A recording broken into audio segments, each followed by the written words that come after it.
ప్రముఖ సినీ నటి మాజీ ఎంపీ జయప్రద బిగ్ షాక్ తగిలింది. ఆమెకు ఇప్పటికే ఈఎస్ఐకి సంబంధించిన కేసులో జైలు శిక్ష పడింది.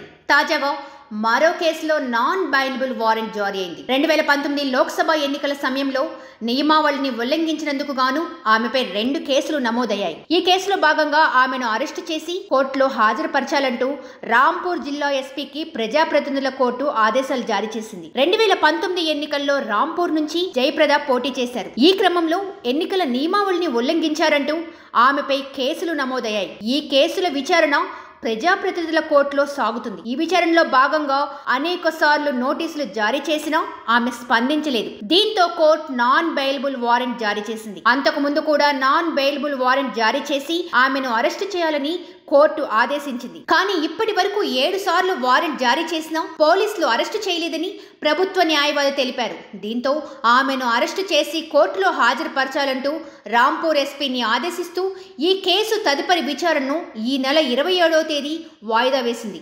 ఇక తెలుగుదేశం పార్టీతో రాజకీయాల్లోకి ఎంట్రీ ఇచ్చిన జయప్రద టీడీపీ నుంచి రాజ్యసభ ఎంపీగా పనిచేశారు. ఆ తర్వాత సమాజ్వాదీ పార్టీలో చేరి రాంపూర్ లోక్సభ ఎంపీగా గెలిచారు. 2004 నుంచి 2014 వరకు ఆమె రాంపూర్ ఎంపీగా కొనసాగారు. ఆ తర్వాత బీజేపీలో చేరి రాంపూర్ బీజేపీ అభ్యర్థిగా పోటీ చేశారు. ప్రస్తుతం ఆమె రాజకీయాలకు దూరంగా ఉంటున్నారు.